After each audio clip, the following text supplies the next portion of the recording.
So I thought I'd do another little video on the Clipper Cradle. I've had it for a couple of weeks and have done maybe, I don't know, 70 blades on it. And if any of you sharpeners out there are considering this, I'm going to tell you, or I'm going to show you how good this product is, at least for somebody like me who has gotten some dexterity issues in my hands now that I've gotten older and with arthritis. So I'm going to show you how this will help me disassemble clipper blades and assemble clipper blades. So I have this number 7 FC blade, and it is freaking tight. Okay, very tight. And I have lost a lot. I'm almost 60 years old. I'll be 60 next month, and my hands are just not as strong as they used to be. And you know, I've been sharpening clipper blades for I guess about 3 years now, and I've seen a dramatic difference in grip. And a lot of times, even like on a number 40 blade, you'll cut your hand trying to do that. I don't use electric screwdriver because, well, I don't have one, first of all. I don't have a good one. And second is, I like this little cheapy screwdriver from Harbor Freight because I can grip it real well. But these screws are in there. These blades have never been sharpened, the lady said. They're from they're Andis blades, and she's had them for a while. She's not a dog groomer. She just does her own dogs. But the Clipper Cradle works great. Set it in there. And see, that's still tight. Even with that, I need a longer screwdriver for it. But this is a heck of a lot easier than trying to put it in my hand and do that. So that's how you disassemble one of them. That's how easy it is in the Clipper Cradle. So I'm going to sharpen these, and I'll come back and show you how I assemble them. All right, I got all my blades sharpened. I've checked them on the rub block, got good patterns to them, and now I'm going to show you how to assemble using the Clipper Cradle. So I take the spring and the socket, and you just drop it in there like that. I take the cutting blade, put a little oil on the back of the cutting blade, and set it right there on top of the blade glide. Then I take the comb, put a little oil on it, on both rails, sit it on top, just like that, line up the holes. The holes line up perfectly. Then I take my screw, number 1, put it in there, and I don't tighten it completely up, just a little snug, because there's probably going to be some other alignment. Well, I'm going to snug it up a little bit. Let's just see if it comes out great. Let's see if the alignment comes out great. It's a little high, so I'm going to back it off a little bit. Need about 30 thousandths clearance on that. Thick credit card. 350 Chevy spark plug gap. Looks good. Tighten it. And see, I should be using that. And see, that's just old habit right there. And it did push up a little bit. So let's try it again. Let's get it back down in here. Let's disassemble it completely. Like I said, I've only done probably 50 blades with this thing. And old habits are hard to break. So there's enough oil on there already. Set the blade in there. Everything's lined up. Put your comb on top. Looks good. I'm definitely going to start looking for a electric screwdriver. Y'all let me know what y'all use out there. I can't have something super heavy. Just my hands can't handle it. Hell, getting old, man. See, it's still a little bit far north, so I want to back it off a little bit.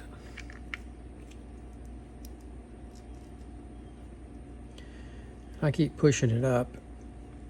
It's just going to take a little time for me to get this in sync.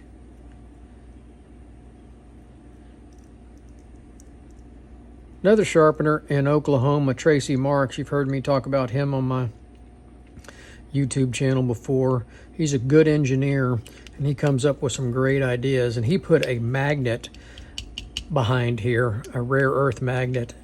I'm thinking about doing that, see if it holds everything in place a little bit better. So there we go.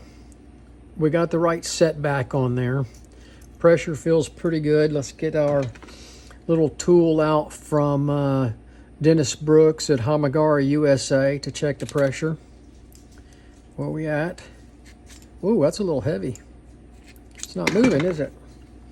So we're gonna just back it off a little bit. Little screwdriver I made. And I'm just gonna back the pressure off just a little, just a hair. See if we can get the right tension on here. That feels pretty good.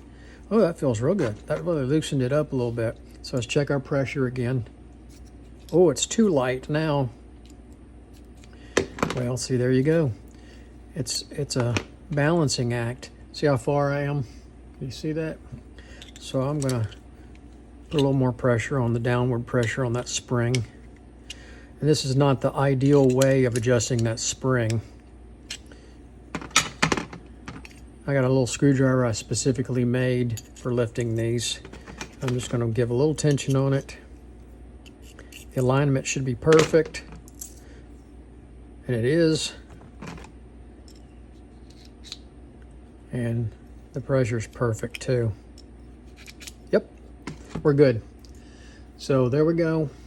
Perfect little setup for that. Let's do another one.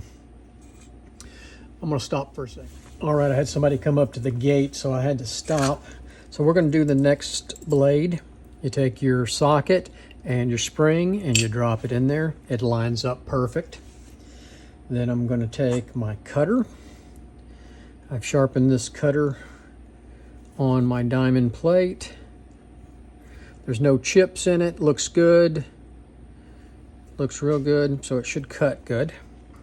Put a little oil on there, drop it in, line it up, take your comb, see if we can get it lined up, and the speed will come the more you use it. I know I'm faster than I was 2 weeks ago. I'll really get to use it this weekend. I've got a bunch of blades coming in on Friday and Saturday for my mobile dog groomers. They're closed on weekends, so that's when I get busy. So there we go. Let's see if the alignment, look at that. That's almost perfect. I'd like to see this end, I'd like to see this end come up a little bit. I'm sorry about the camera work, folks. I'm just not very good at this.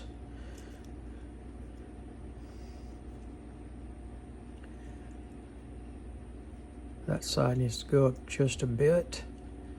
That looks real good. Let's put it back down in there and then tighten it up. Is that going to work better in the future? Or is my hands going to work better? Let's look at it. Perfect. Can you see that? That's perfect alignment. Feels good. Let's see what the pressure looks like. A little light. Let's get it right there. It's a little light on pressure, so I'm going to add a little tension to it. These blades have never been sharpened, according to the lady. She's not a dog groomer. She takes care of her own poodles. They came from, she mailed them to me from Ohio. She found me on Facebook. She's been following me for a while. She doesn't have a quality sharpener in her area. So the setback looks good. Maybe a little high. Not catching.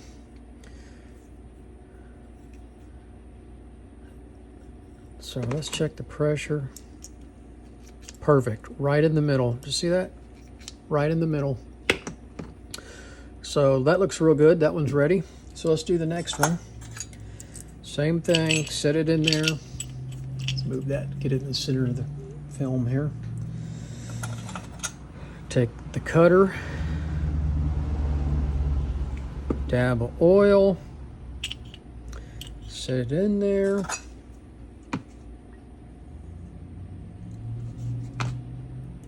Set that on there. Screws.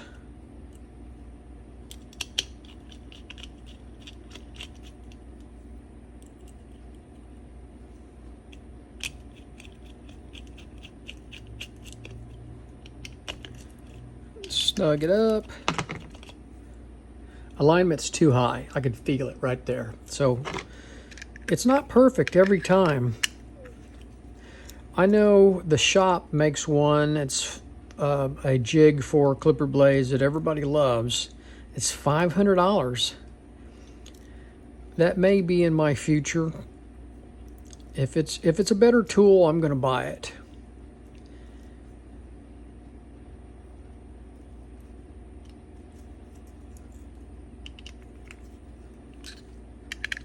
And I don't even do that many clipper blades compared to some guys out there. I might do a couple of hundred blades a month. There are guys doing a couple thousand blades a month. I do not want a couple thousand blades a month of clipper blades. I only sharpen here out of my home-based shop. I do not sharpen mobile for dog groomers. I will go and pick up blades and shears within a small geographic area of where I'm at here in Southeast Texas. I'll go maybe 10 miles around in a circle, and I'll pick up and deliver. So most of my dog grooming clients are mobile dog groomers, and there is a lot of them here in Southeast Texas. I see them all over the place, and they just drop their blades off here and then come pick them up. See, that is still a little far forward for me. Now, I should have paid better attention to this when I disassembled that, because that's as far as that's going back. And this is a brand new Andis blade. So I'm going to just leave that setback a little high and see how it cuts.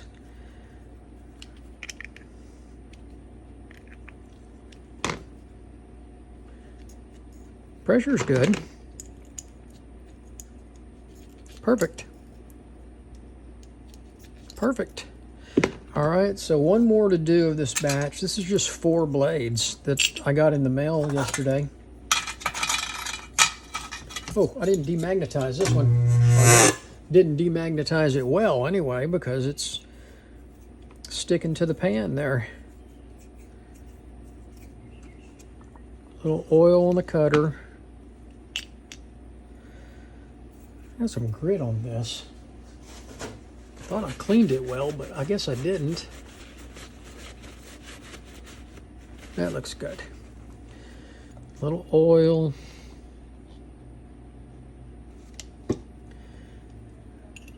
Drop it on there. My screws.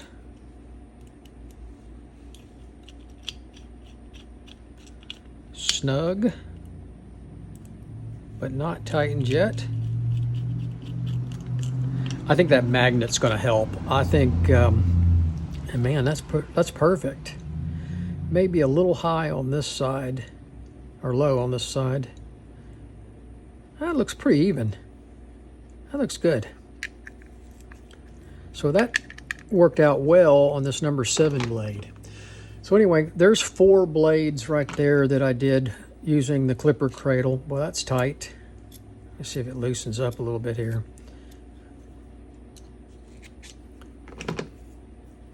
Man, I don't want to. Let's just give it just a little. Just pop it loose.